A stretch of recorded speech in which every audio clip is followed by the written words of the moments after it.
and thrive without money. And when we're talking about money here, we're talking about things that sometimes eyes cannot see. We can survive, we can live, we can do well in business without necessarily holding the word cash, without having the liquid cash, or without having the paper in our pocket or in our hands. And that's part of the things we're looking at. So we're looking at how do we thrive, how do we excel, how do we dominate our industry or in our market space without cash. I've been to different places and I've asked this question. And this question is that when you want to start a business, what is the number one thing that is the required factor? And I've had a lot of people talk about money, money, money. To do business, you need money. To do this, you need money. To own a car, you need money. To own a house, you need money. I ask also, how long does it take for one to actually own a house? And I've had all kinds of responses. Some people say, oh, you need 1 year. Some people say you need 2 years. Some people say, okay, in 24 hours.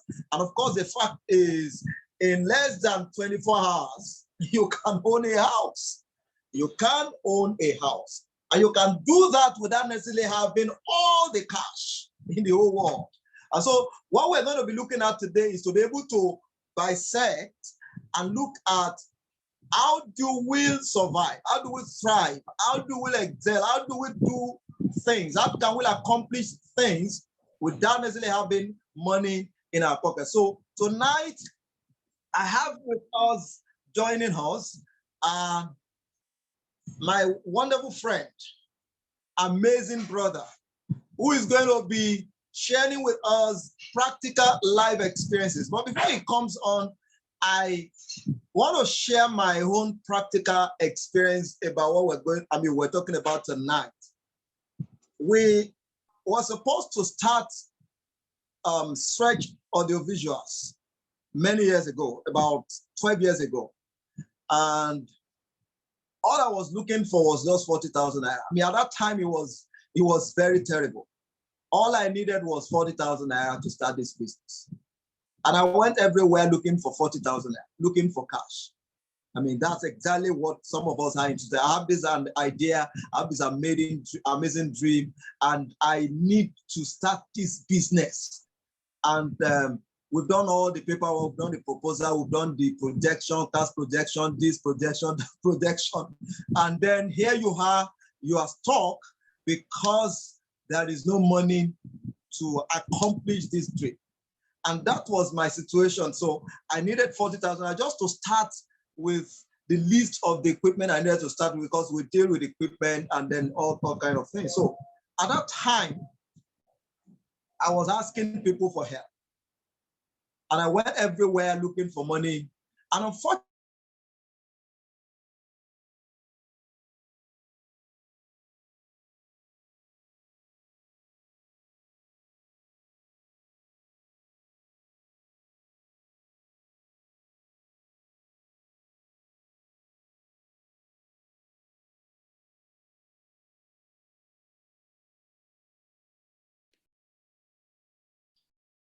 Good evening, everyone. Good evening. I think we lost our host. If you can hear me, please let me know. My name is Victor Haruna Francis. Good evening, everyone. If you can hear me, please let me know. I'm trying to fill in for our guests and our host before he comes back. Okay, good. Madam Tolu, thank you. Thank you for letting me know that's audible enough. Okay, good. All right, so good evening, everyone. Thank you, Mr. Bamidele Joel. Thank you, Nathaniel. Thank you. Okay, are you back, sir? Okay, great. I was trying to fill in for you. Please unmute yourself. You can. I'm back. Thank you, sir. All right. So, great. Thank you. So I was in that position. I could not get the money I needed. So, and then the man gave me this idea, and which is one idea that has helped me and has liberated me. So, and it was like, okay, what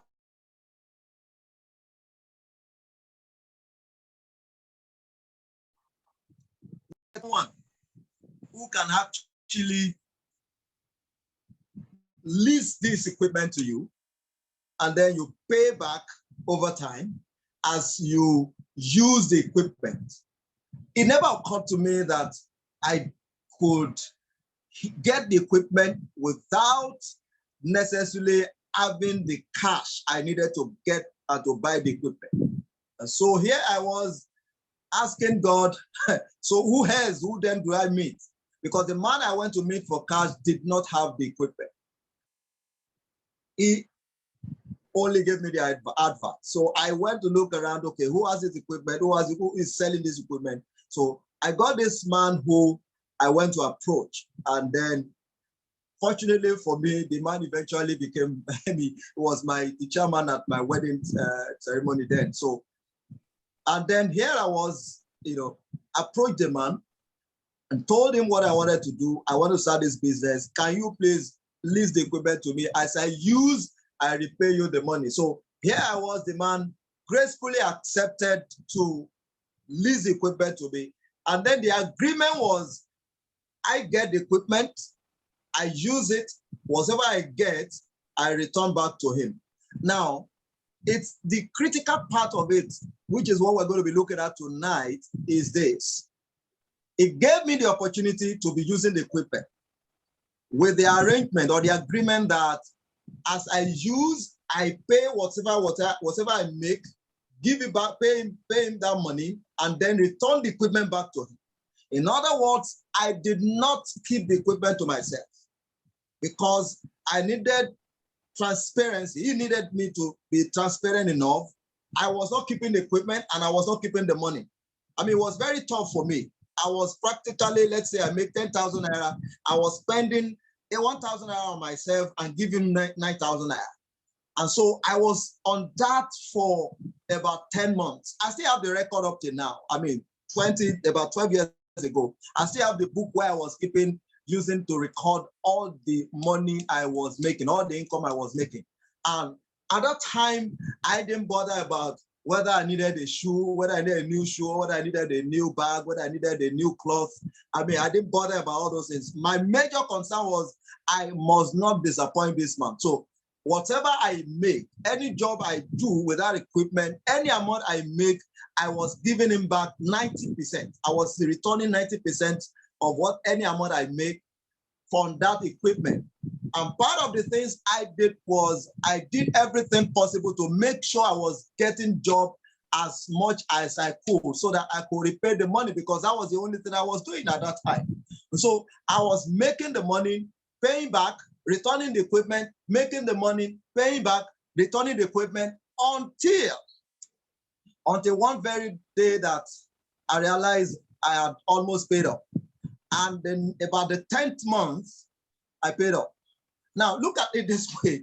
Actually, was looking for 40,000 to buy. Eventually, because of that arrangement, the man had to give me the equipment for 230,000 naira. What I should have bought for 40,000 naira, I ended up paying about 230,000 naira for the same equipment.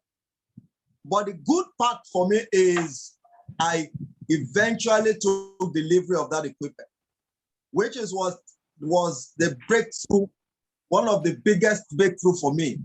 The day I got this equipment, I mean, it was like I won a jackpot. I took the equipment home. I remember that particular night, I got to my room and I could not sleep. I put the equipment here beside me and I was looking at it. Overnight, I couldn't sleep. It was like, wow, finally, I own this equipment 100%. And so eventually, if you ask me, did I have any cash at the time I was starting the process? The answer was no. And so when we tell people, when I come out to say to people, I started Stretch Audiovisual without anything more than 5,000 naira. A lot of people will find it difficult to believe. I mean, it's not a motivational talk because that's my reality.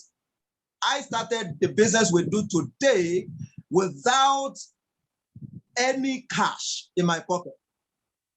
I started Stretch, and I'm repeating that so that a lot of us will understand that the only thing we need, or the most important thing we need, is not cash.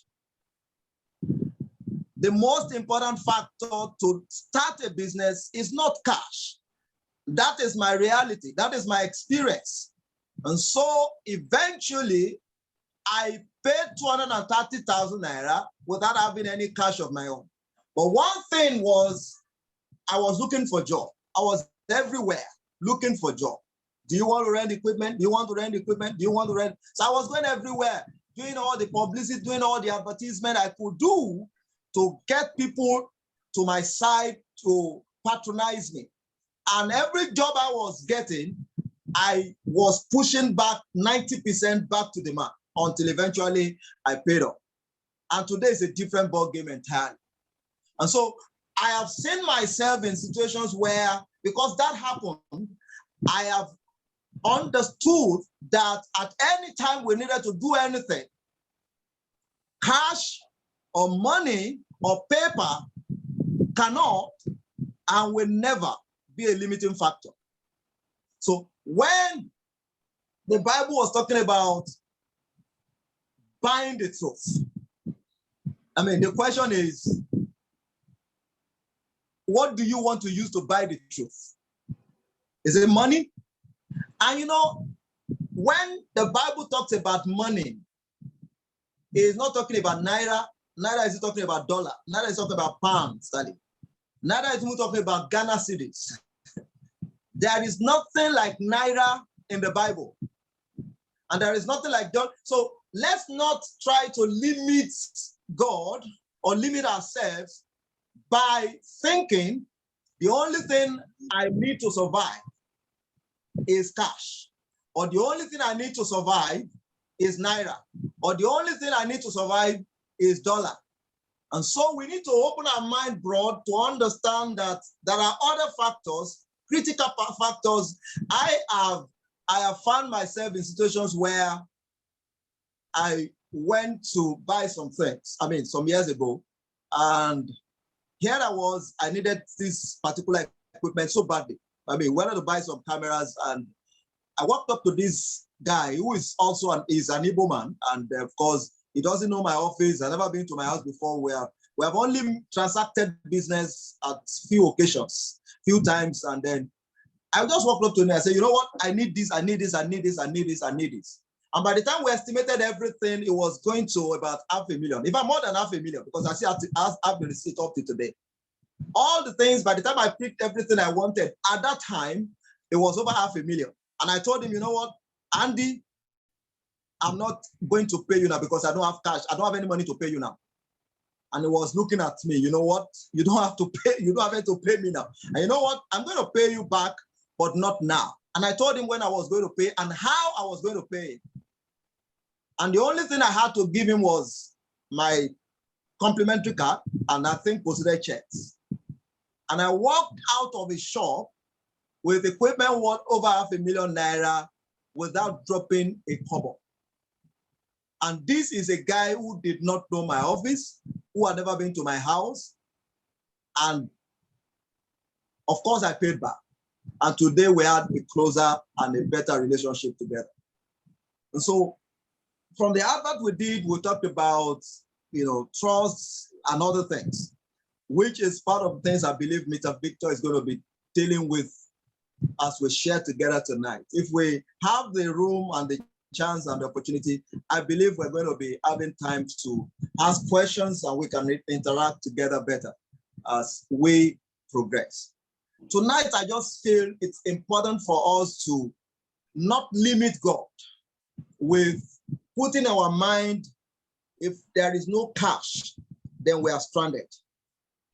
To stop limiting ourselves, to think that if there is no money in my pocket, I don't have anything to do. I can't do anything if I don't have cash.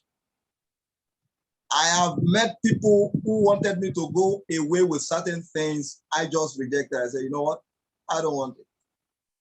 As bad as it is today, there are people who achieve great things without necessarily having cash and holding money, holding cash in their pockets. And so today, It's my honor to have with us amazing brother.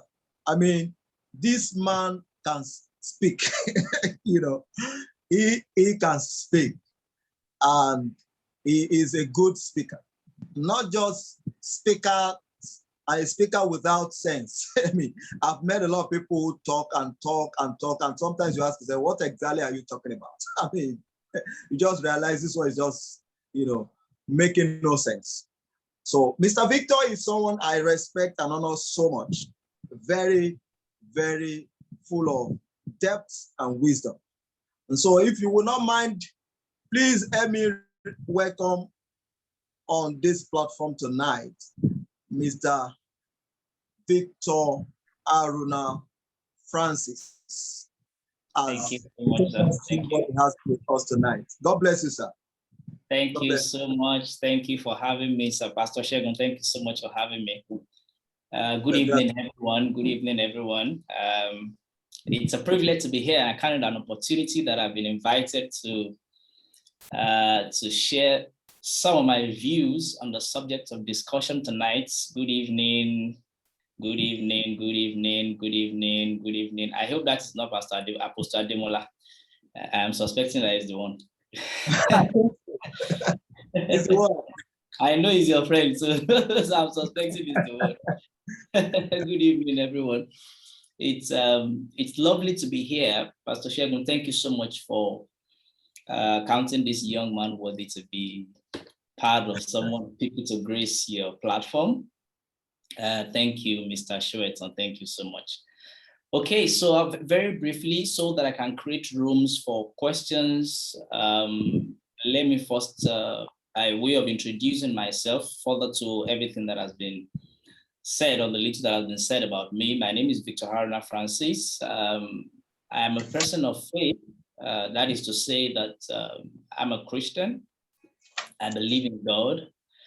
I am saying that because I have been like an apostle in the marketplace for close to 15 years, if not more than. And I am saying that because I'm on the platform that I know that spiritual principles and spiritual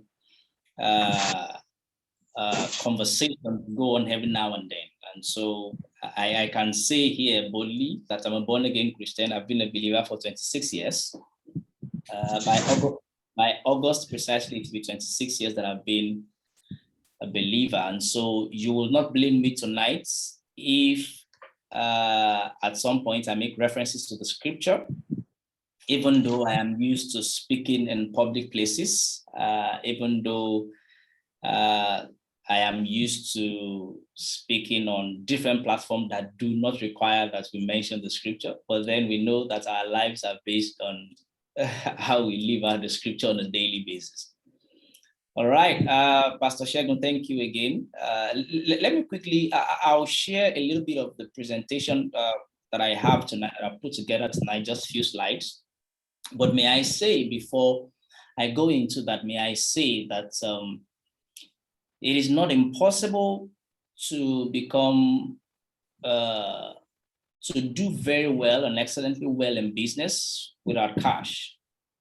I have been, for people who know me very closely, I have been an advocate of financial freedom for some years now, and I've had the privilege of coaching people, regular people, normal people, day-to-day people, blue-collar job people, and people who've got white-collar jobs, people who do not have anything, people who are business people. Have had reasons to coach them at some points and lead them into financial freedom to some extent. I feel blessed to announce that, or to mention that though I grew up with a very poor background, I am privileged to have been able to command some figures that we can begin to mention here, and that is to the glory of God anyway. By training, I am supposed to be an IT person. Well, I am an IT person. I have whatever you can call it in the world of technology. I've got vast experience with data transformation, cybersecurity. I've been an IT project manager for 10 years. And so I've had reasons to do a lot of technology projects. I have handled technology projects worth millions of dollars for several years. And so to talk about money, to say that how has money been, how does money play out in starting a business or in doing business or in living our lives, I'll probably be the first person to let you know that money is good, even as it's described in the scriptures. But we know that for those of us who are people of faith, we know certainly that our life goes beyond what money can bring to the table or what money can put on the table. The little successes that any one of us probably has recorded today is not just a function of what money alone has brought our way. I will never get to a point in my life where I take God out of the picture. I have been at a place where myself and my wife and our first daughter were living on 20,000 naira on a monthly basis in the city of Lagos. Anyone who lives in the city of Lagos knows that that is not enough to do anything. And that's not so far away, just a few 5-6 years ago. But then today, like people who are, like I tell people who attend my Financial Freedom Accountability Program, 2 weeks online coaching program about financial freedom, I say that to the glory of God, I can live in any part of the world today, at least barest minimum for 2-3 years without having to walk or lift my finger to do anything. That's, by the way, anyway, just by the blessings of the Lord. And so I agree with Pastor Shegun to have said that you can do business without cash. The common terminal or the common statement that we hear around is that cash is king. I try as much as I can not to debate that. I try as much as I can not to argue that. But I say to people that in conjunction to what you have believed that cash is king, I say that income is kinga, if there's any word like kinga. So cash is king, income is kinga. That's because there is something that brings in the cash. However, may I say that beyond what money can buy, there are so much more that relationship, leverage, trust, and sincerity, being a person of fruits, can bring to the table for you. And that's just by the way. But then I know that on this platform tonight, there will be people who are career people, there will be people who are business people, there will be people who probably are trying to equally find their feet, or maybe there are people who are ministry people, who are religious people, who are people who are called to do, to serve God in a particular way. And so I have decided to say, let me see how I can talk to everyone across board. Let me see how I can talk to everyone across board and see how this gets to touch every one of us. Okay, I'm using a different system and I'm trying to figure out how to project the slide. Let me see. Just, okay, I guess something is wrong here. But just in a bit, I am hoping to bring up the slide. I am just hoping I can do that. Okay, so it goes to tell you that sometimes technology will find technology difficult as well.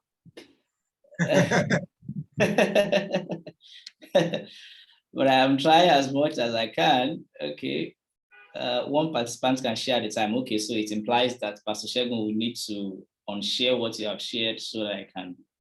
Okay, let me see. Okay, you probably that's my experience tonight. And I was saying to myself, this is what I am being paid to do. This is where I am an income from. I mean, I am paid to do online streaming for people. And you can imagine me. having to encounter issues with it. This is what I used to feed. I mean, it's so surprising. Go ahead. Yeah, please unshare what is on the screen so that I can. I think the setting is that only one person can share per time. If you can unshare, let me see. I hope it is not the MacBook that I'm using that got the issue. I can't see anything. Okay, on my screen, I can see the flyer being shared. Okay. Yes, could that be? Oh, okay. You're not sharing the screen. So I guess the last time I shared my screen was not on Zoom. It was on Cisco WebEx. Okay, so I've got different technologies that I use for different meetings. You want me to make you the host? You said what? You want me to make you the host for you to be able to do that? No, that's not the case. It's settings that I need to. It's okay. Let me see. Just 1 minute, sir. Just 1 minute. MacBook is a different thing entirely. Okay, so while I'm trying to do that, may I say that it is not totally out of place to believe God for money to do business. So that is not our bone of contention tonight. Exactly. That is not our bone of contention tonight. It is not out of place to say that I am trusting God for money because I want to use this money for business. Yeah. It is totally not out of place. Yeah. In my journey of faith as a little boy, I grew up studying materials by Kenneth E. Hagin and quite a number of giants of faith. That's how I grew up as a little boy. I'm from a family where on a monthly basis, we receive what is called the Word of Faith magazine, by Kenneth E. Hagin so many years ago. Late 80s, early 90s. That's how I met it with my older brothers, and it became a thing. You come to our house, we don't have album to give you, but we have basket load of Kenneth Hagin magazines that we give to you to glance through. And in an attempt to exercise my faith growing up as a little boy, I remember, I won't forget this, and the lesson that came with it. I was trying to practice faith. I was trying to exercise my faith. And then I began to trust God for a particular amount. Very ridiculous back in the days. I think I was in my second year in secondary school. Very ridiculous amount. I think I was trusting God. I wanted to exercise faith. Towards 20 naira. Yes, it was 20 naira. I remember 20 naira then. Yes, it was 20 naira. And I was trusting God for 20 naira. And I believe in God, confessing the word, trusting God, thank you, sir. Trusting God that I will be able to make 20 naira at the end of the week. And day one went by, 20 naira didn't come. Day two came by, 20 naira did not come. Day three as well came by, 20 naira didn't show up. And at some point, I was not doubting, but I left belief for 20 naira. I left the faith for 20 naira. I moved on with what I was doing, but I wasn't doubting. I remember the scripture says that if you will not doubt in your heart, you will say to this mountain, be thou removed and be cast into the sea, and it's going to be moved. And lo and behold, someone came visiting Saturday. Someone came visiting a neighbor, not even my family. Someone came visiting a neighbor and they were not around. And so the heavy load that the person was carrying the person was going to walk a long distance to carry the load. So I offered as a little boy to help the person. And by a way of coincidence, you will say that, oh, it's normal that when a younger person helps an older person to carry something, they will give them money. Back in the days, that was a practice. But for me, I was already believing God for the exact amounts that the person gave to me. And I said, okay, God, it implies that faith works. Faith for money works. Faith for finances works. And I said, okay, good. So it means I can practice faith over and over and over. And just like they say that Oliver Twist, I decided I was going to believe God again for money. I was going to have faith again for money. But shockingly, I was disappointed. The faith didn't work. And for a long time, I began to ask God, how come that my faith worked for money at some point and at some point it didn't work for money? Little boy, I was in secondary school. What could be the problem? What could be the problem?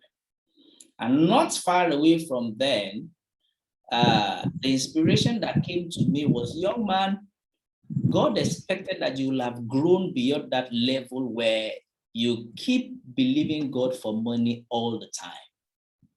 And that message hasn't left me. That is over 20 years now. Close to 30 years now, that message has not left me. And so I said this story just to bring to the table that in our different phases of life, we learn different lessons about the subject of money, about doing business, about following our career, about doing anything at all. We will learn different lessons. And I know that this is a platform where we have lots of people that are of age, and you know that life itself comes with having to learn different lessons at different times.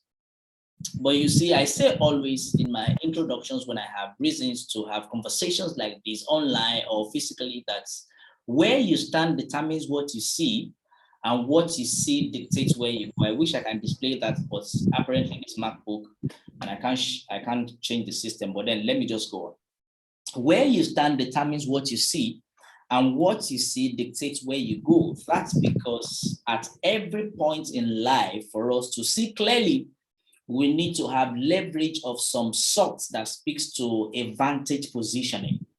At some point in life, where we stand either externally or internally determines what we see, and our sense of vision gives us direction, dictates where we're going. It speaks to a description simply of the popular Google map that we all use today. You know, at the moment you have the location you're going to punch into Google Map, you're rest assured that Google is going to lead you to that place. And so I said that to let us know that life itself requires that we have a sense of vision, so that we can chart our course with ease and with clarity and purpose. The story told by our companion speaks basically to the story of how you can have a vision and then God makes a way for that vision to prosper. He struggled with money. There was no money. But then he had to live that vision. He had to live his life out the way he wanted to live that.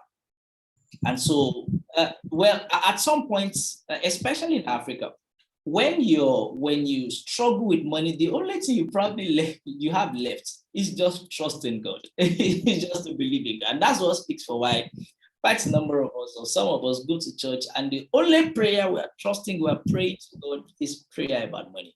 The only thing we are asking God is, God, I just need this money. But you see, tonight we're saying that we're beyond money, or in addition to money, to living our lives, there are some other things that can play out well for us. So we are discussing how to win and dominate in the marketplace.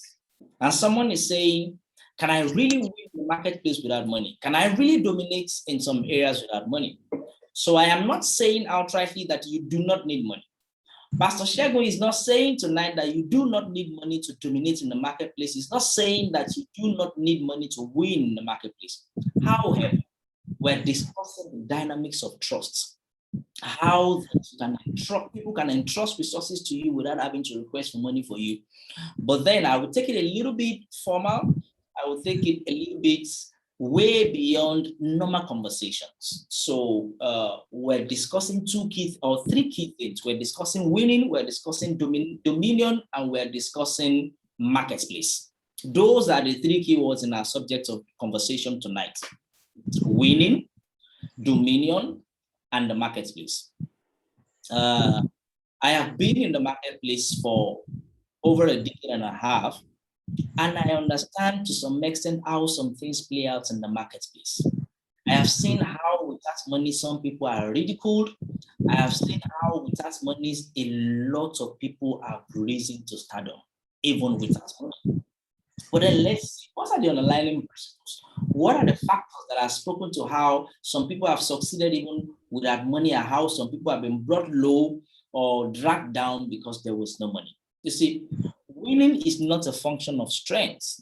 And anybody who is a person of faith here knows that it says that by strength shall no man prevail.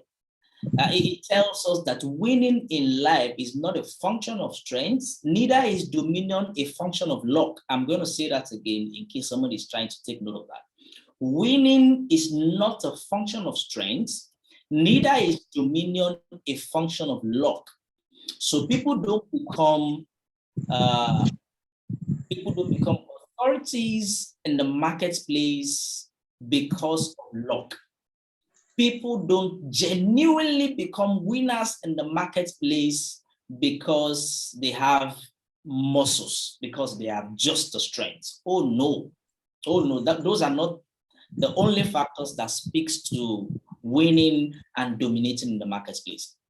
You see, while strength is good, because the scripture says, if you allow me to mention that, the scripture says that if you fail in the days of adversities, it is a pointer to the fact that your strength is little.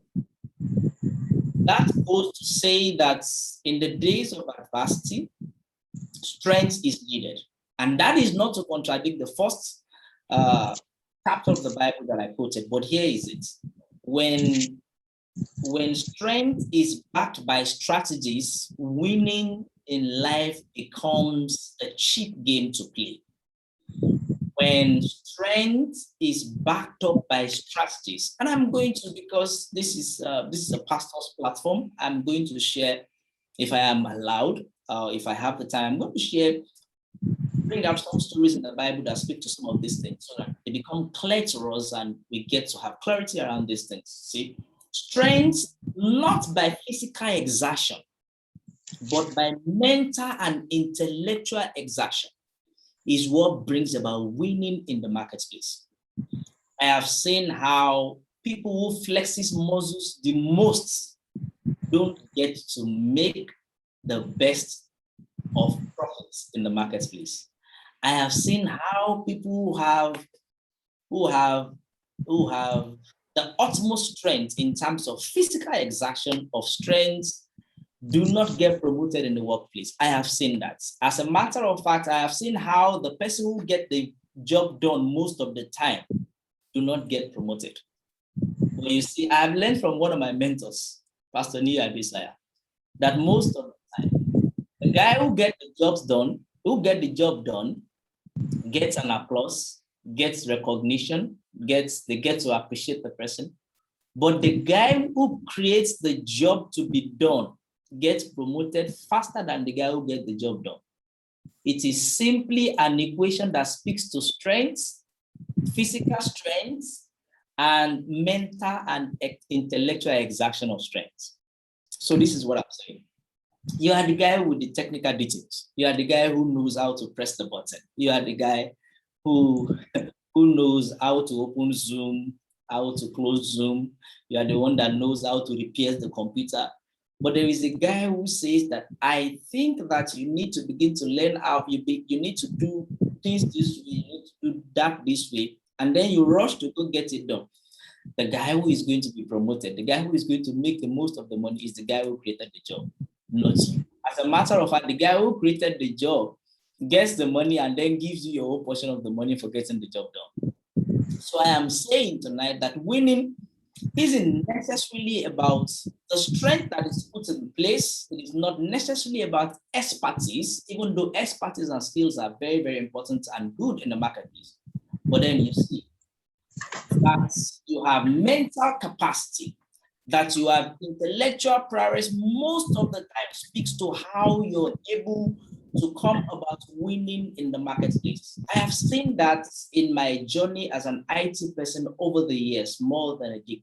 I have seen how I practically don't do technical things again. Why? Why am I doing technical things? I don't do technical things again. I create technical things to be done. And then I sit making the millions, and the young boys who run around to get the things done, you get paid based on the skill that you have brought to the table. So winning in the marketplace speaks for two things that I want us to look very critically at tonight. mental strength, and intellectual prowess. That you are able to sit down, to conjure, and to say within yourself that I'm going to approach Mr. Andy and tell Mr. Andy that I need so equipment for so thing. Take my complimentary card, take this post-dated check. As soon as I'm done, I'm bringing back your money. But you see, I teach financial freedom and I coach people a lot about this.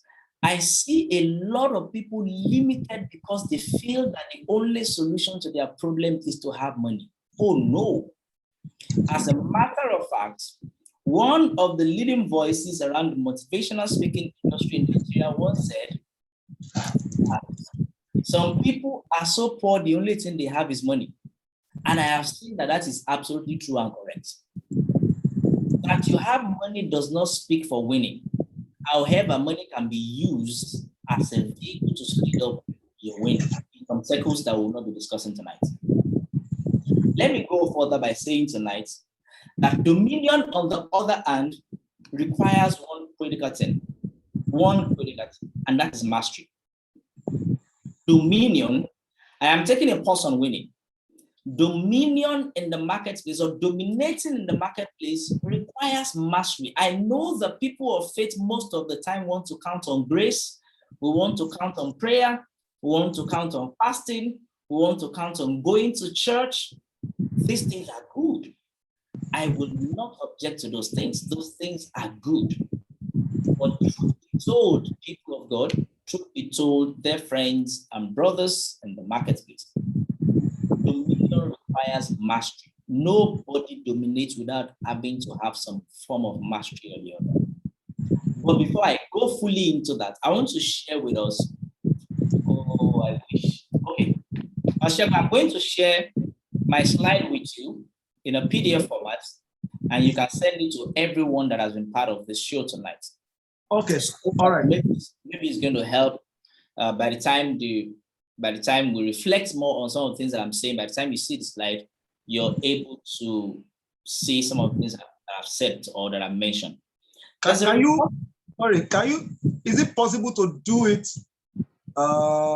Okay, maybe to. I can log out in 1 minute and log back in on another system, and you will see the slide. Is that good, sir? Do you want to hold forth for me in that 1 minute so that I do that?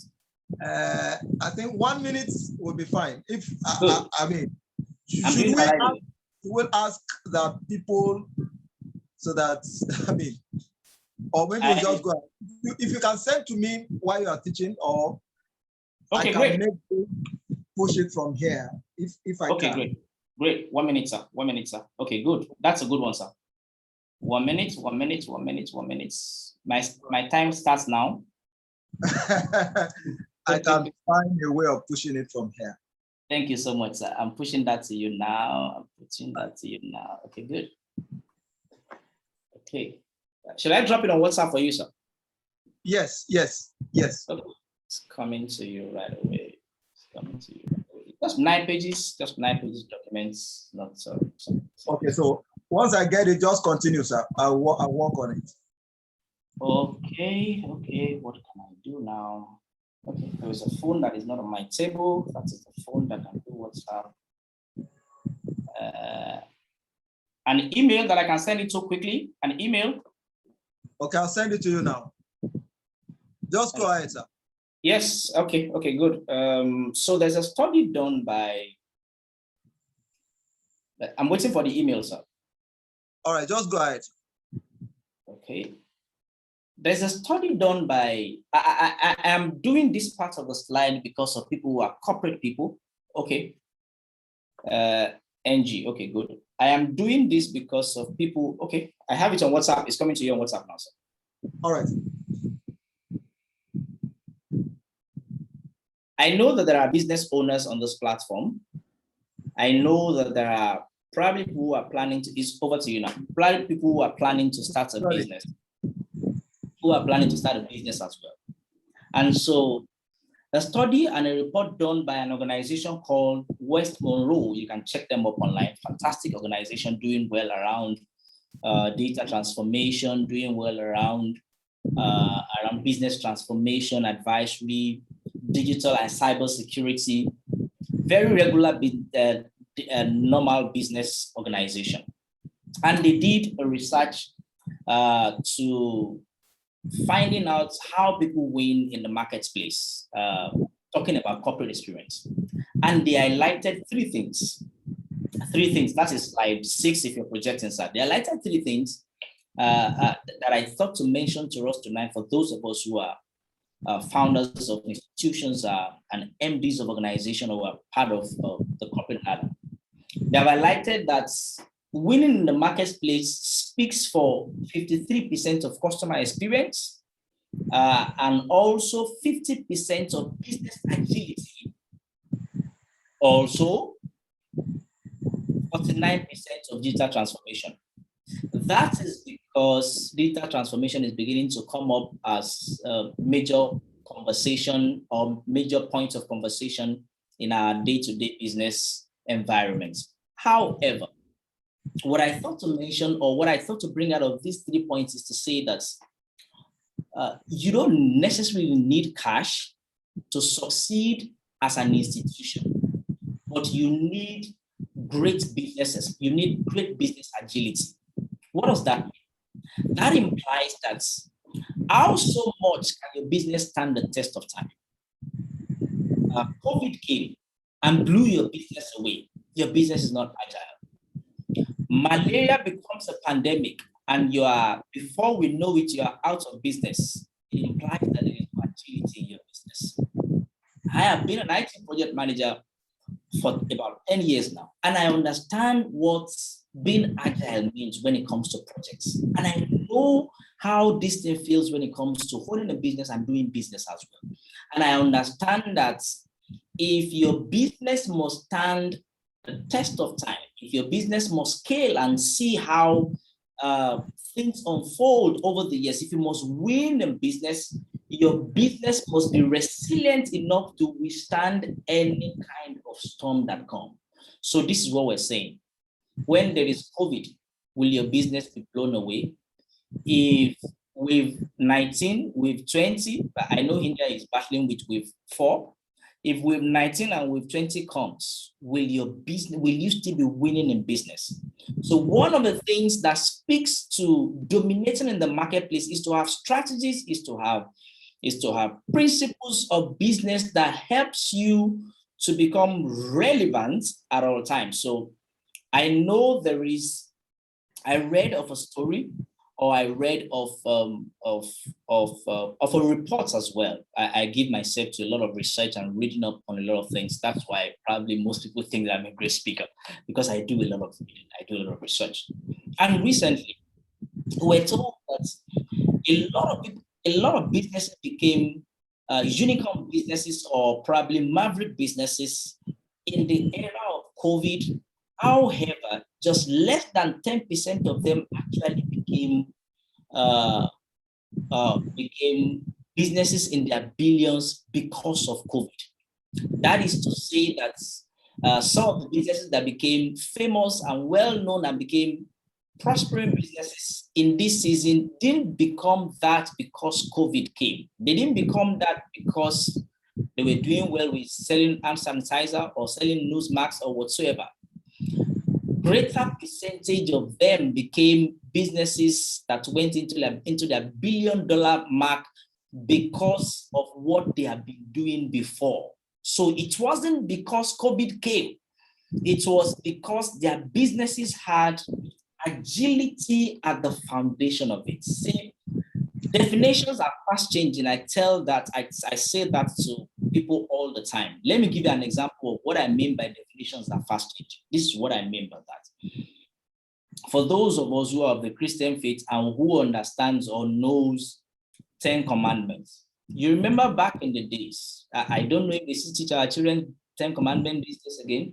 I've not heard my children talking about 10 commandments, maybe because they are still very young. But however, you know that those of us who read the 10 commandments, we know the part that says that talks about adultery and fornication.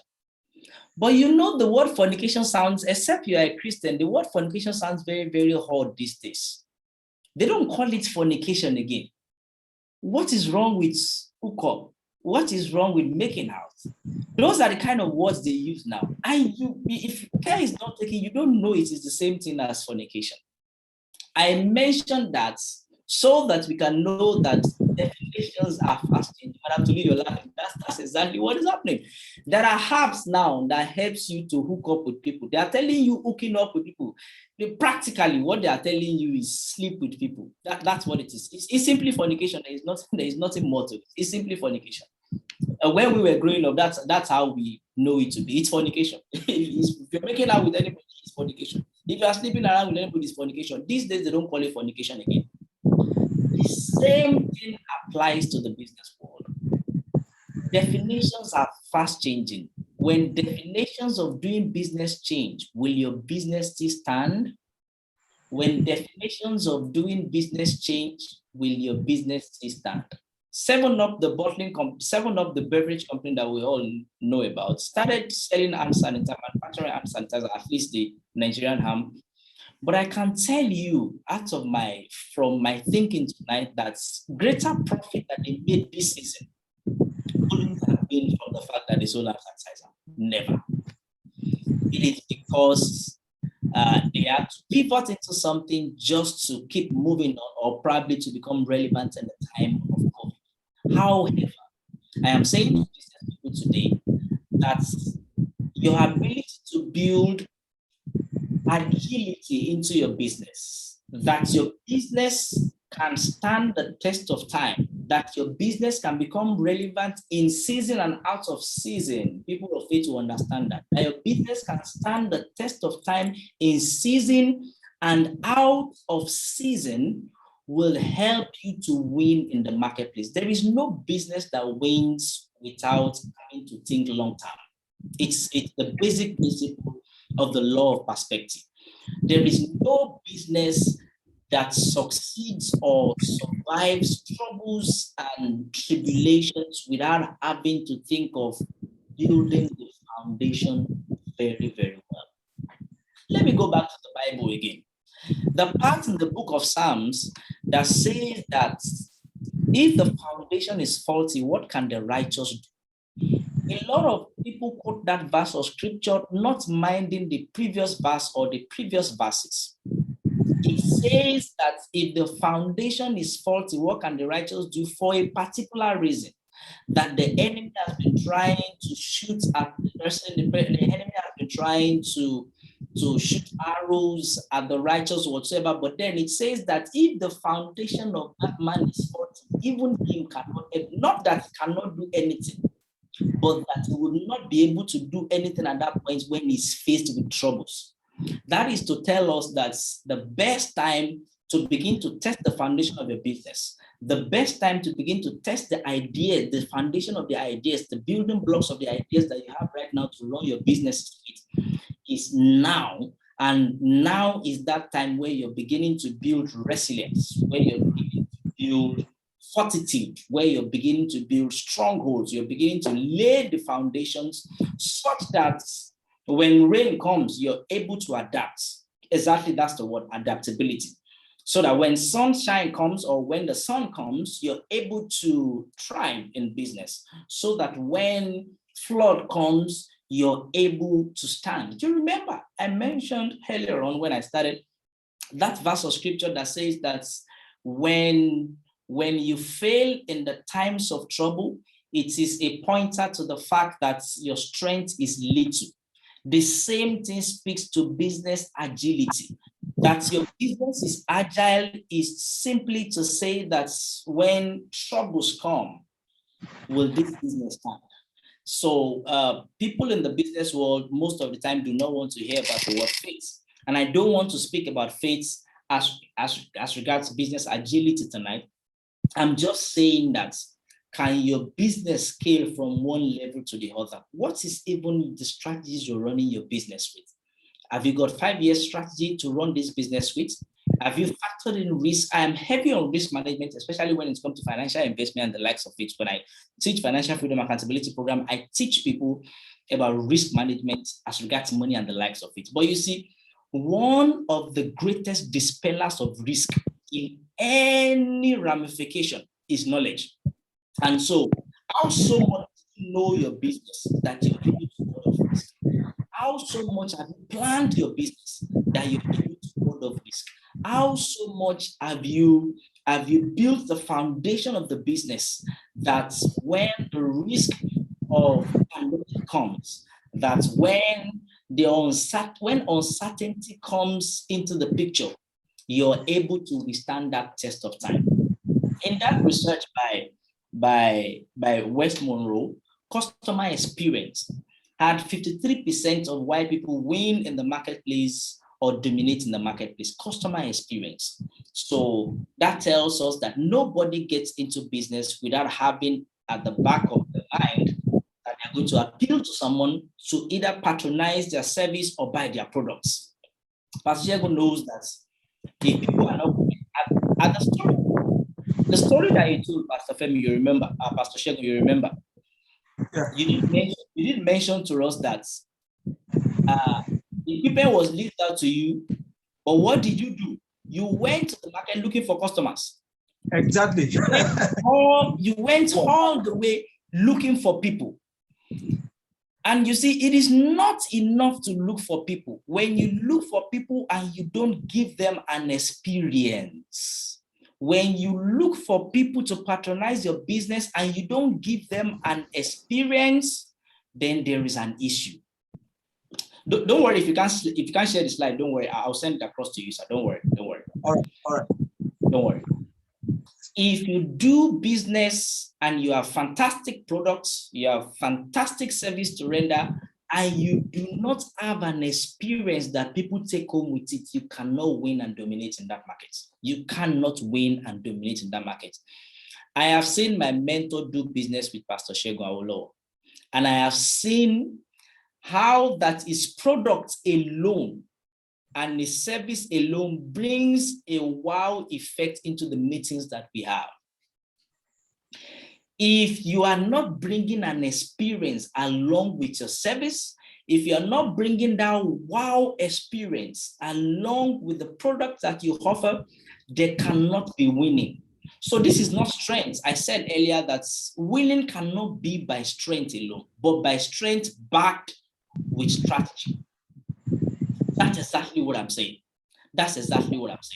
So if we must win, there has to be some form of customer experience. So can you say it now? Yes, go ahead, sir. Go ahead, sir. The next slide. Go ahead, sir. Great. Okay, good. Here we are. All right.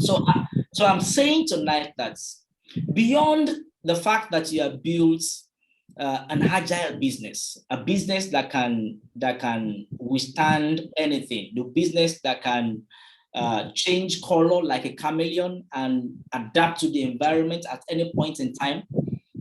Beyond that, or in addition to that, customer experience is key if you must win in the marketplace as a business owner. What are people saying about your business? Have you found out? Have you taken time to say that I am going to find out what people are saying about my service? A lot of us, because we make money in business or because our products are selling like pure water, everybody's rushing it.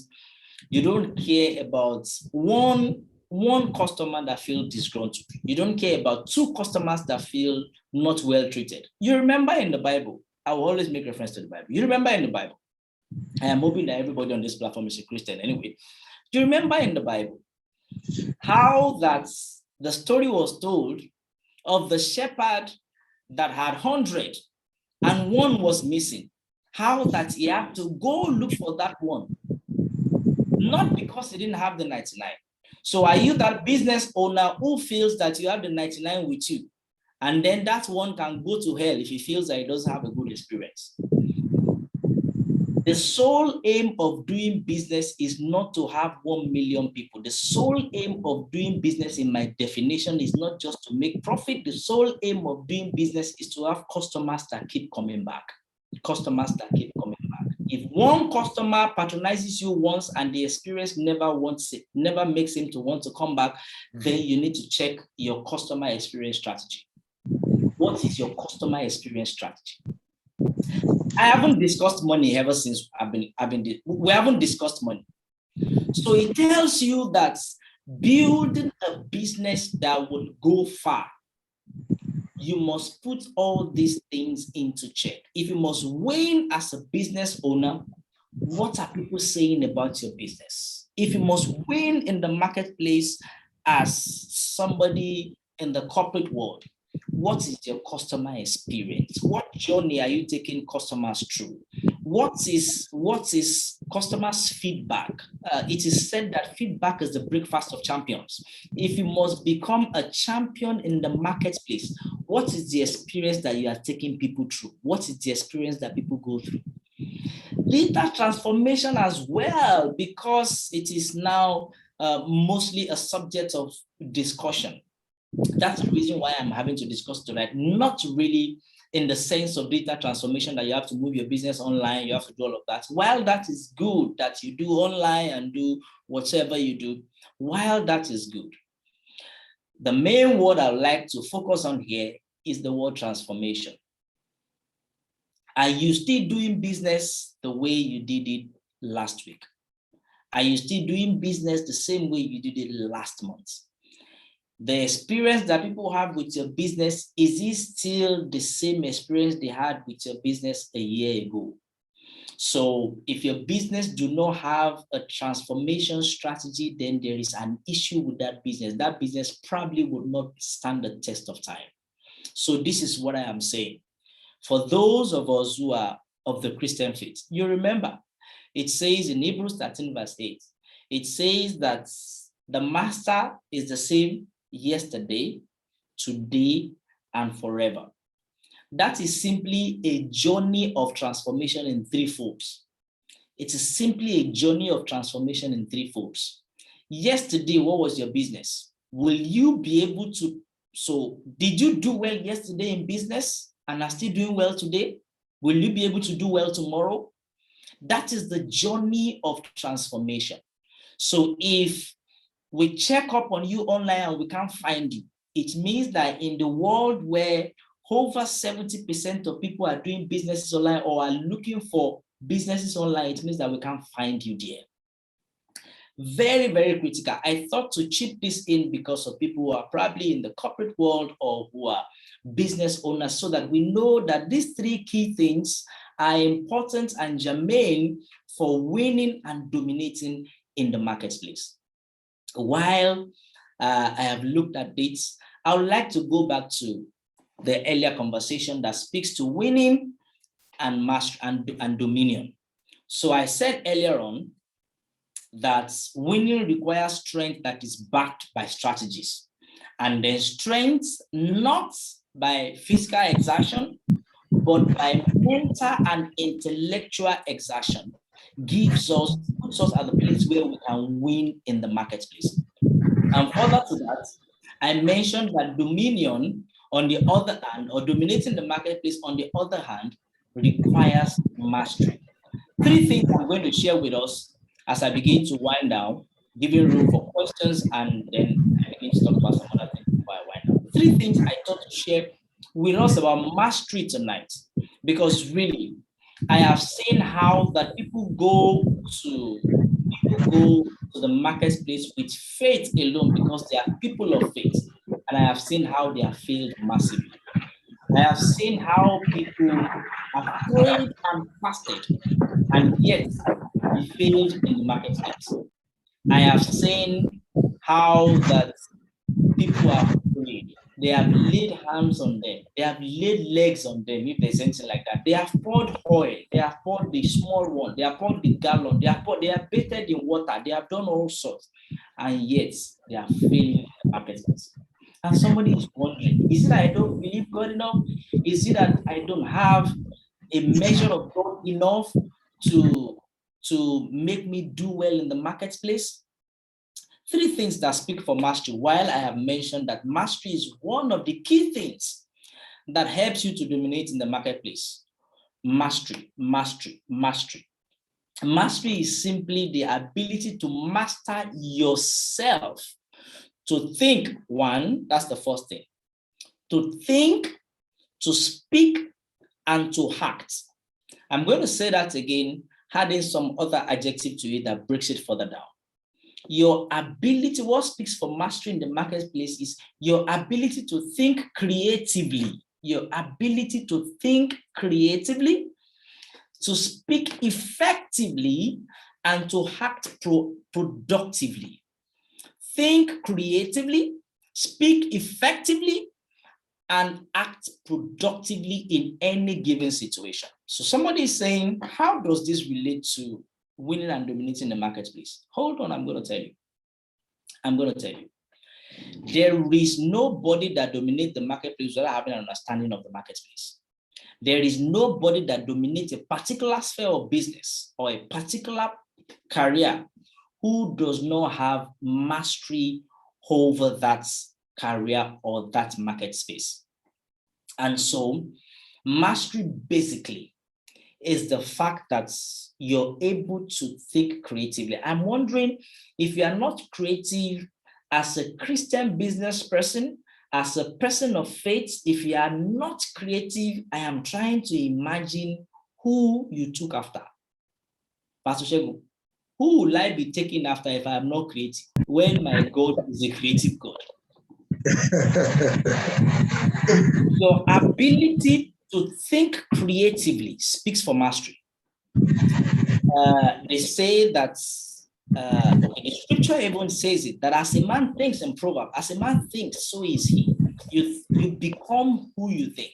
You become the person that you, it's simply to say that your thought pattern forms the person that you become. Your thought pattern forms the person that you become.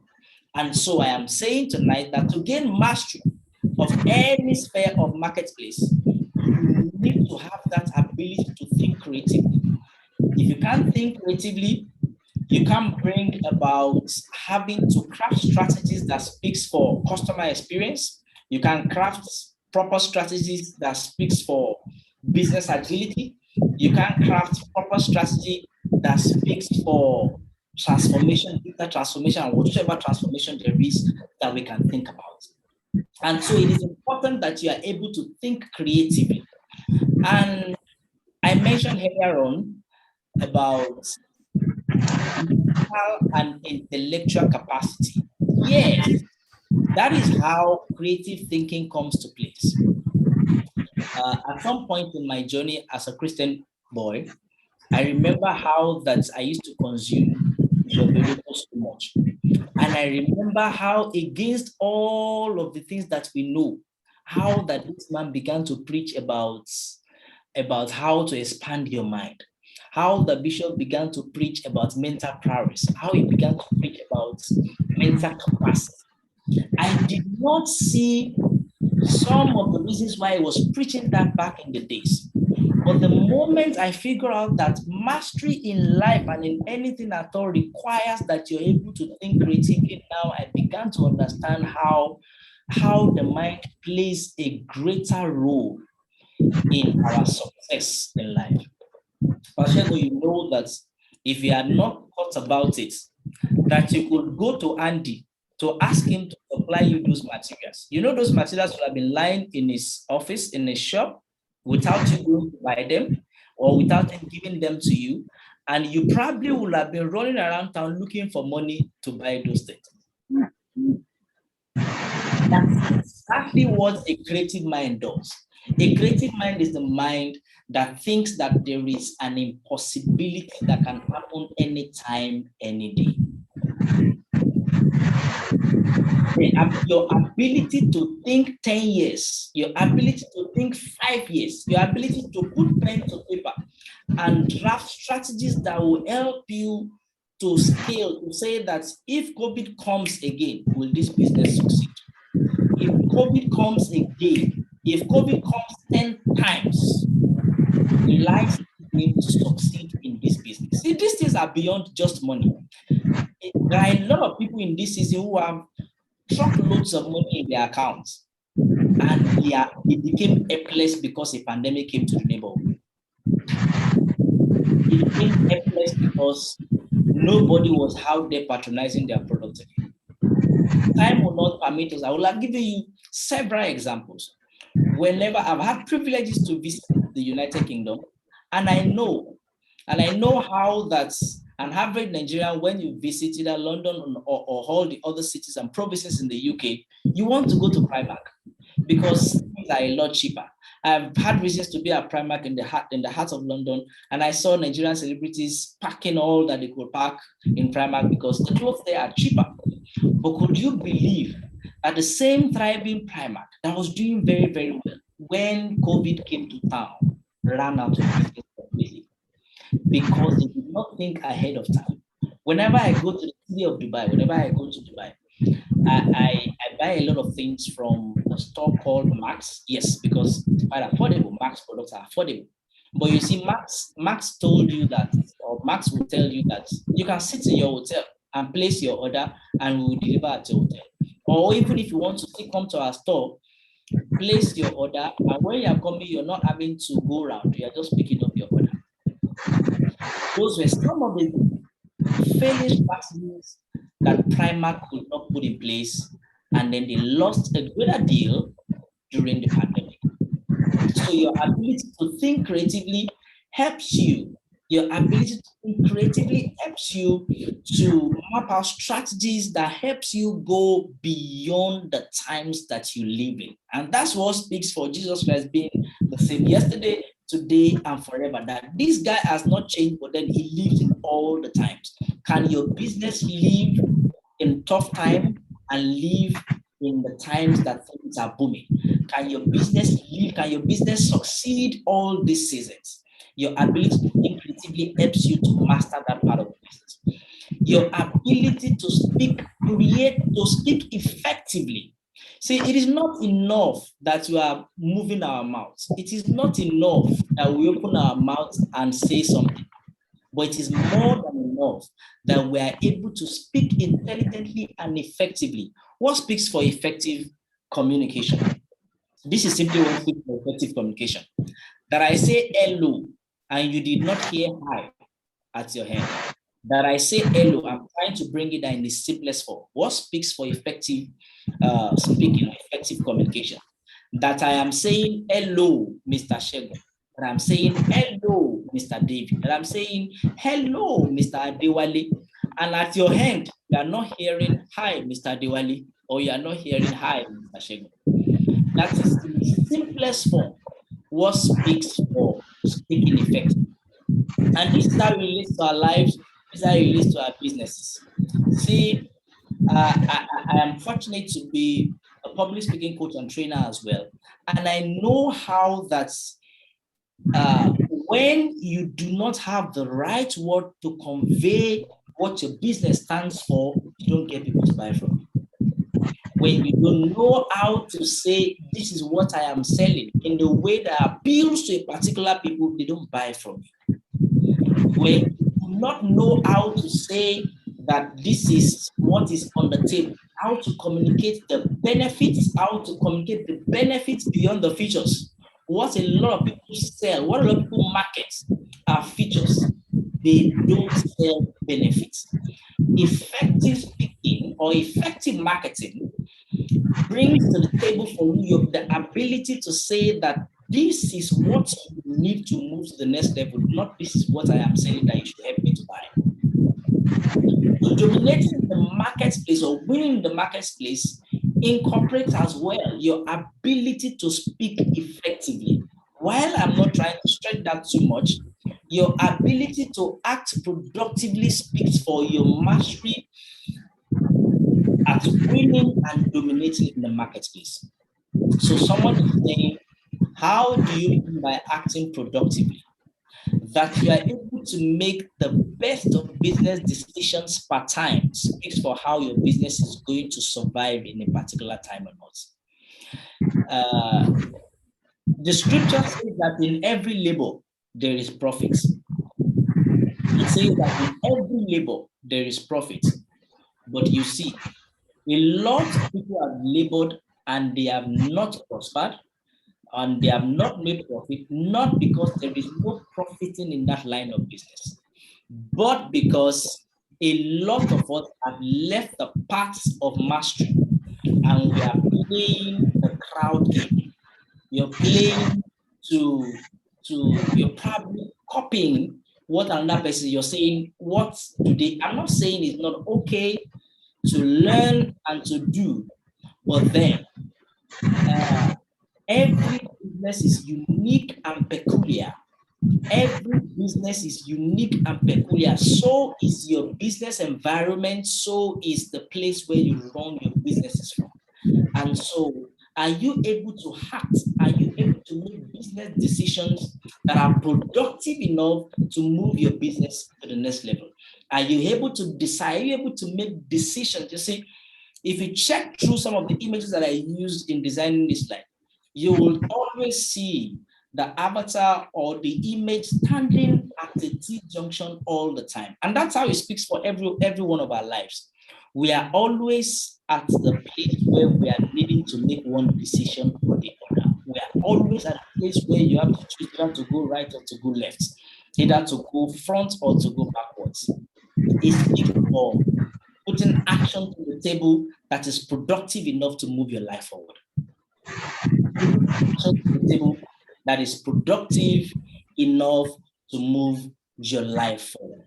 And so mastery, if we must win and dominate the marketplace, mastery becomes very, very key and important. And somebody is saying, how do I gain mastery?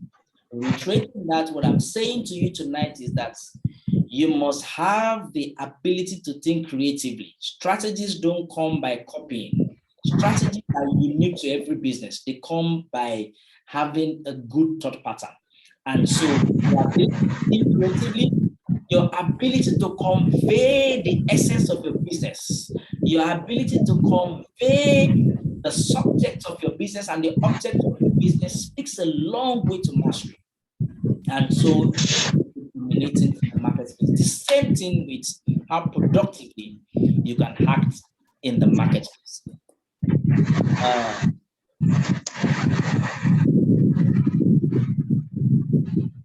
Okay, there's a slide I did not remove that I'm supposed to remove from the last present. Okay, good. One very key important thing that I thought to mention, while I hope that all that I said made some sense to us, one very important thing that I thought to mention to us tonight as we wind down, I've got 5 minutes to round up this. One of the things that I thought to mention to us is character development. And that's why the primary subject of conversation tonight is dynamics of trust. See, no matter how good you are at business, no matter how intelligent you are at doing business, the moment you are not mature enough to be trusted, the moment you have not grown up enough, I'm using those words because those were the words that people do not think has to do with what we're talking about. When you are not trustworthy, I count it that you have not grown up and you need to grow up. When we can't hold you by your words, I count to imply that you lack character development. You have not developed your character to the level where we can trust you to give you things that can make you thrive in business. If it were not for trust, Pastor Segun would not have probably started his business. Maybe that business, you'll have been seeing somebody else doing what you had wanted to do. Maybe you'll have been seeing people like, and I had that idea.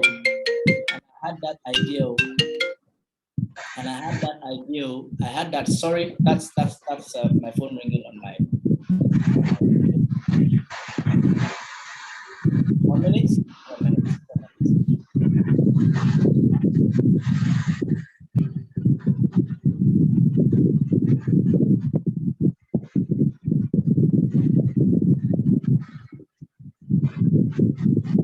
Wait, 1 minute.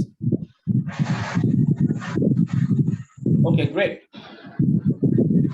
I have to quickly settle that side. That's to do with the family. Apologies for that.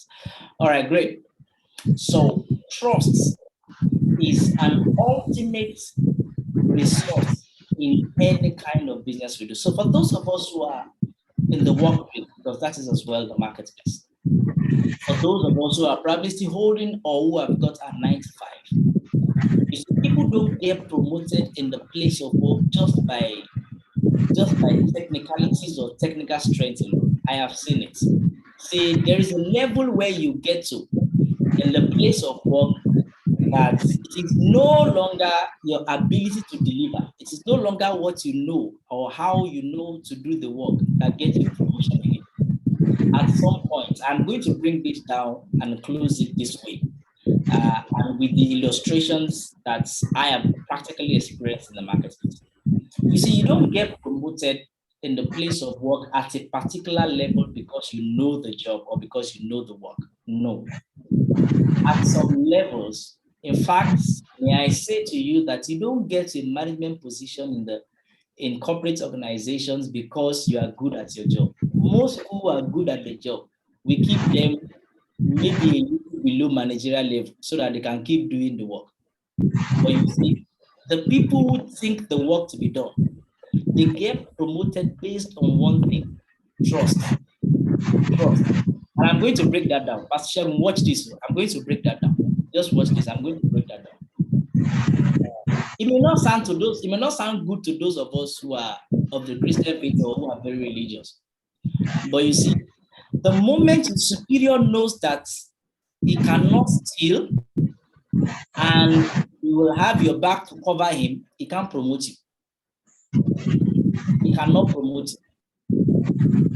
See, I have been at the corporate setting for years, and I know how people do deals here and there, deals all the time. The moment there is a deal to be done, and the person that is doing the deal, either the MD or the executive director, knows that if Victor is the manager close to me, and he's supposed to cover up my ass, and he won't promote. I use that negative example so that we can know that that is exactly how we apply for positive things too. Yes. The moment that your employer knows that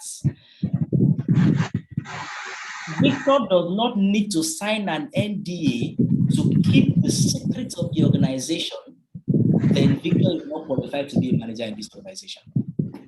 The moment that they can't trust you to hold some certain information without having to divulge it, you can't climb up to that level. We'll keep you at the place where we can send you on errands. I know this illustration will bring a lot of questions. I'm ready to receive those questions. And I'm going to give you examples and cite examples. People, this is how trust isn't just about, it isn't about that is a Christian or that is a Muslim. That he can say this and we meet it that way. That we can commit something to you and that thing has not depreciated when we came back to ask for it. Trust. That is trust. That is trust. And you see, in the marketplace, any day, any time, you will always win in the marketplace when you are trustworthy.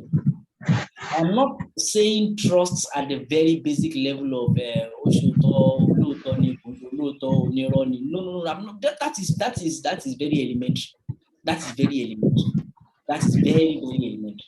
I am saying trust at the level where somebody can say that if anything happens today, I know that there is one man that if you call on him, his faith is not shaking. He still has the faith that we're going to succeed in this business. Trust that somebody can bank on you or can take your word to the bank.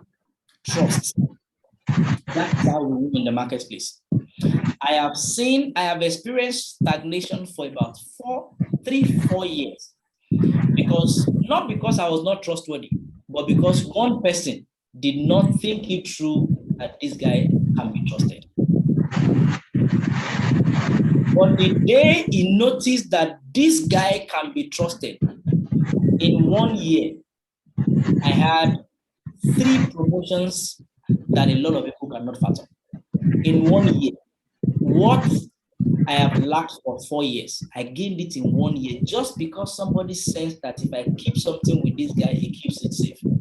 So the question is, if we keep money with you, will it deteriorate before we come back?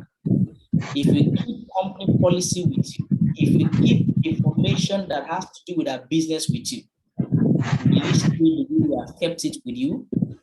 You know, just to close jokingly or humorously, some people will say, the only problem I have is that anything you say to me now, I heard that joke some years ago. You see, my number one problem is that I don't know how to keep quiet. If you say it to me, I will just know how it happened. Before you know it, I will just start telling my family and friends.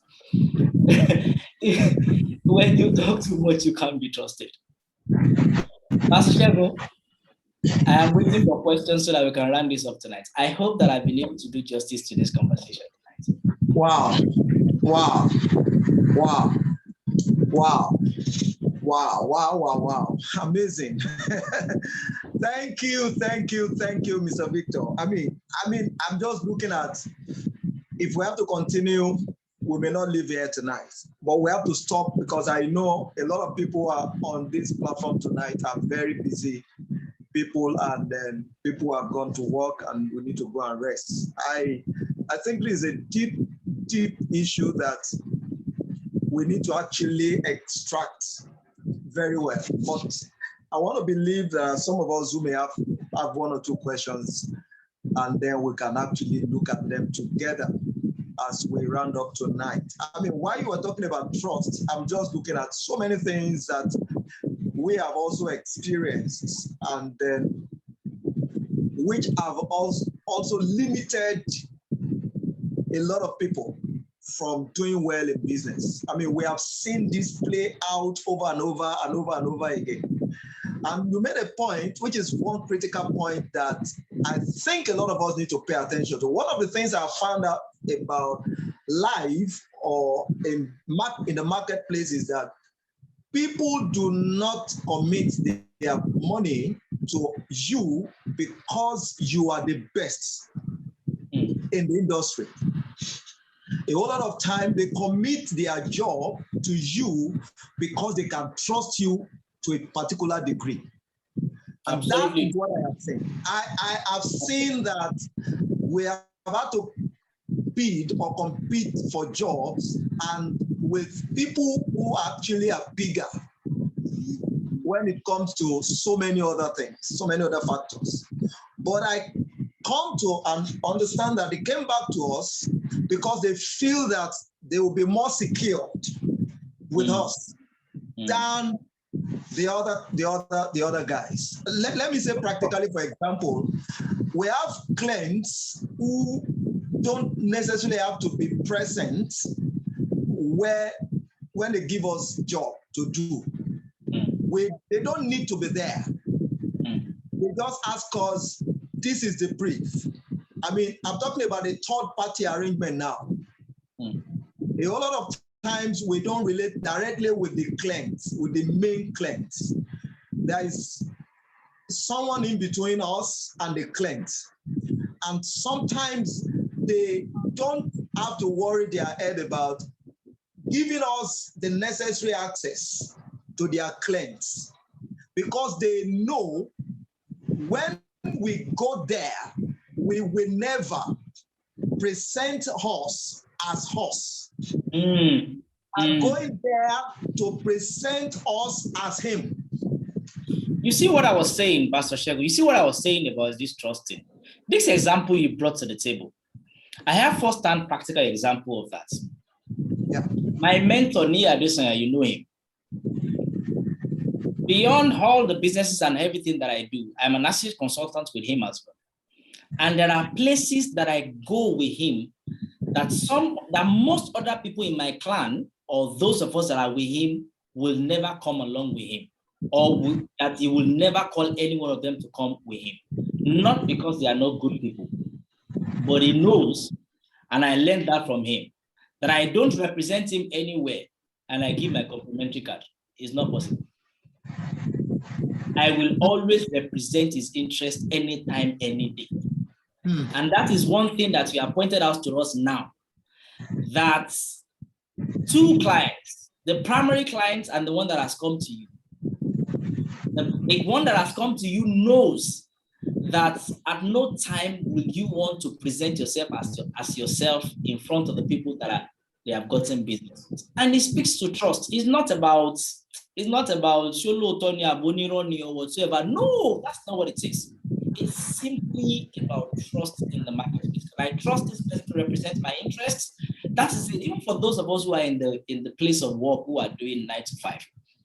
What your management is looking out for is, can this person represent my interests? That's the thing. That is the trust that we're talking about. Can this person represent my interest? If I promote this person to become a senior manager, can this person represent my interests? If you can't represent the interest, you won't get promoted. We'll keep you at the place where you are doing the menial jobs. Over to you. Yeah, so I'm trying to, ask us to unmute, because for me this is a critical time. I'm asking us to just unmute ourselves so that if you have one or two experiences, it's not a church where the pastor preach and then nobody asks questions and all those things. I can see Mr. Adefio's screen. If you have anything to say, please, can you please just raise your hands in the chat room so that we can make it more interactive as we round up. I just feel a lot of us are having serious experiences. People have lost jobs because of this same issue we're talking about. I had an experience at another time. I'm just using my own experience now. There was a time we did a job for a client, one of our regular clients, and the invoice we sent was a particular figure, and by the time they credited us, they overpaid, actually. And you know what? At that time, they did not know. It was assumed that what they paid was what we invoiced. It wasn't that they made that mistake for, say, okay, they just wanted to pay. I had to call them and say, you know what, check this figure very well. The amount you sent is more than what we actually charge you for. And the lady was like, wow, we didn't know. They did not know. If I had kept it to myself, they probably wouldn't have known also, and I would have made extra money. But that particular exercise was like, wow. And today, I'm talking about a client that has stayed with us for almost 7 years. I'm talking about a client who had trusted us so much that sent a quote that they got from another vendor to me to say, you know what, Mr. Holo, I'm just trying to let you know, because I'm talking about a third party. I remember that my clients sent this to me, that they got a quote from this other supplier. Hello, and I'm sending it to you for you to be able to know how much this other competitor is charging out there, charging my client. Can we do something about it? It was for me so surprising that why would you have to share my other competitor's code with me so that you just want us to get the job? If I have not been trusted enough, nobody will do that.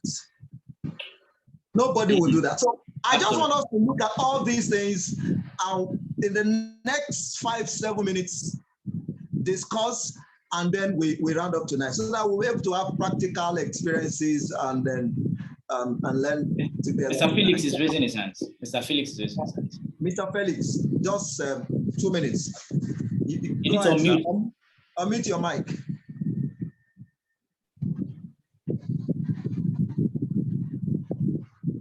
I'm not sure he's able to unmute. I've asked you to unmute your mic. Okay, I've done that. Great. Okay, thank you. Can you hear me, sir?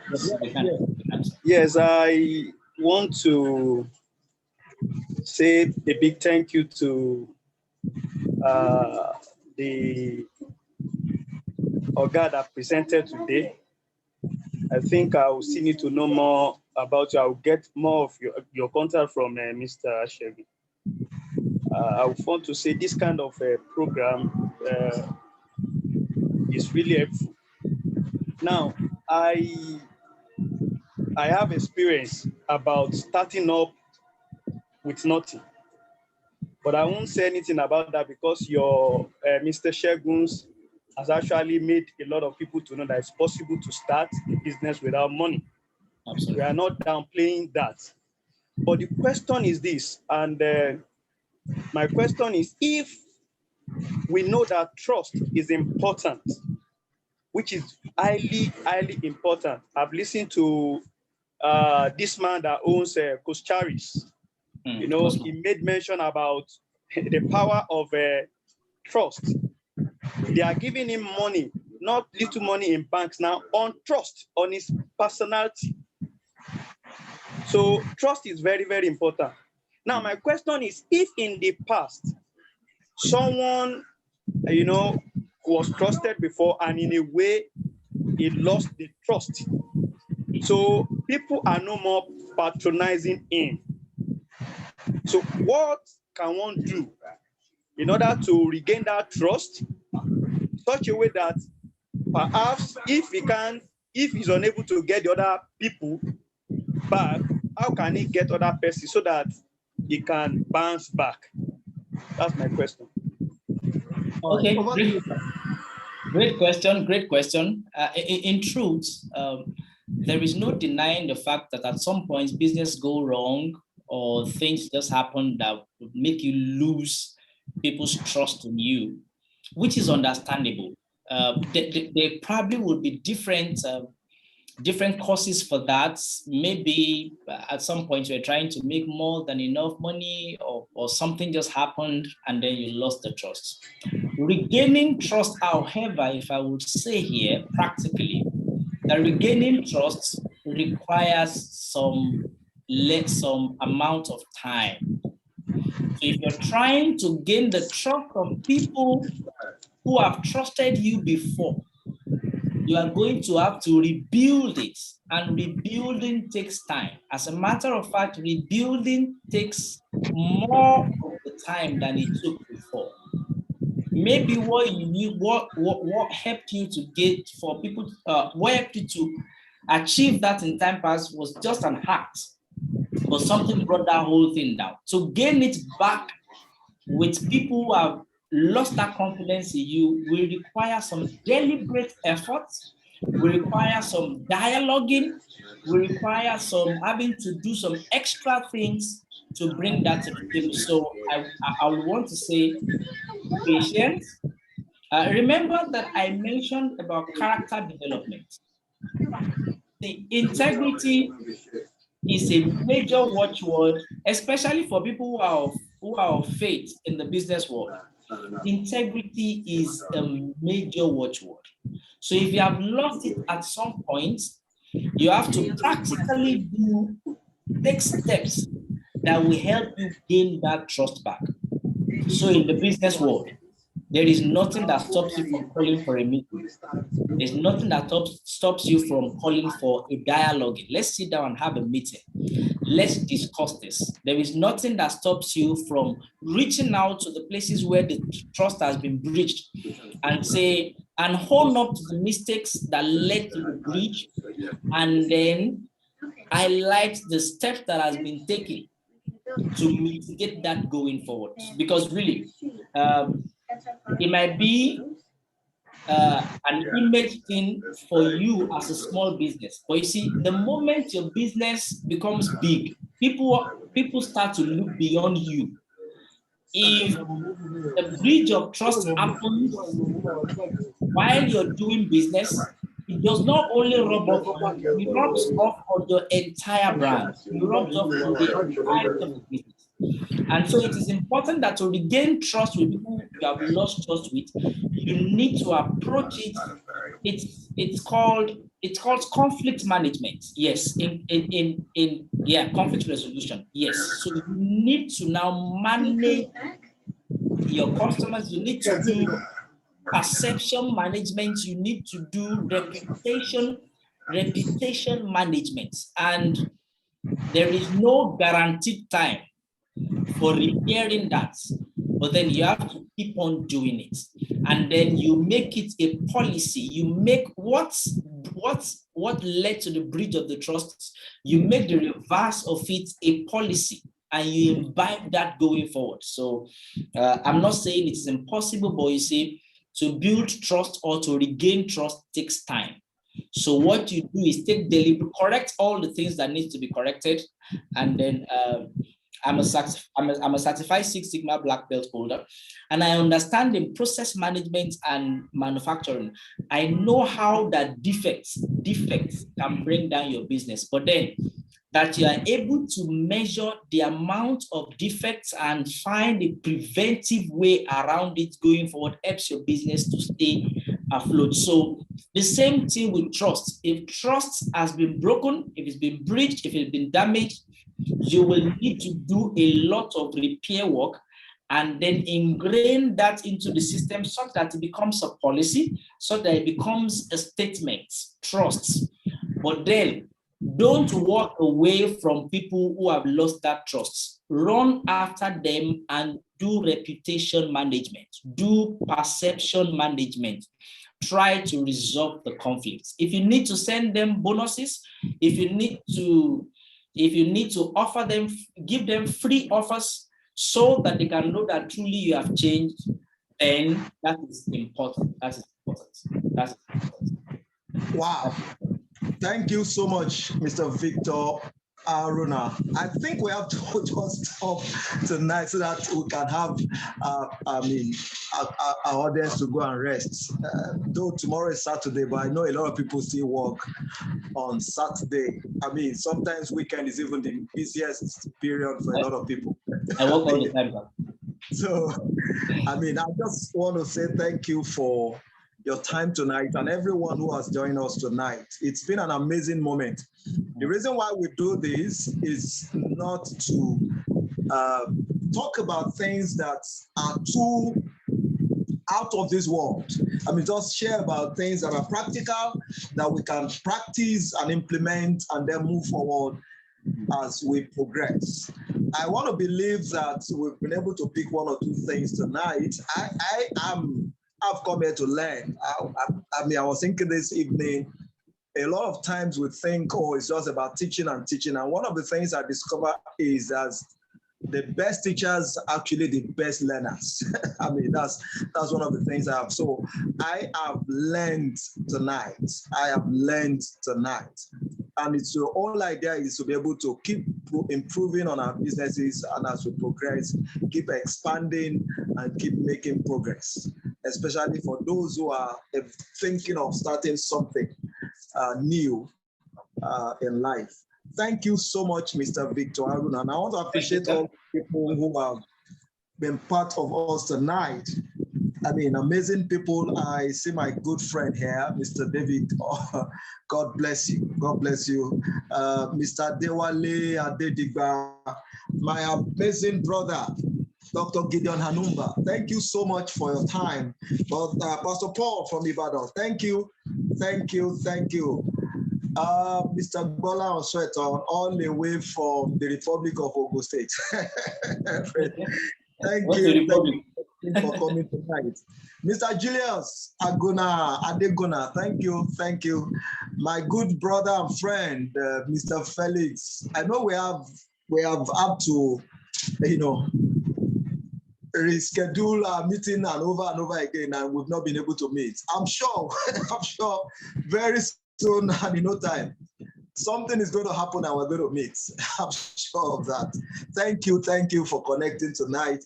Every single one, a lot of people who have left. Mr. Helen Akinlabi, okay, she has gone. Pastor Akinlabi Akimbo from Ikorodu, thank you so much. We have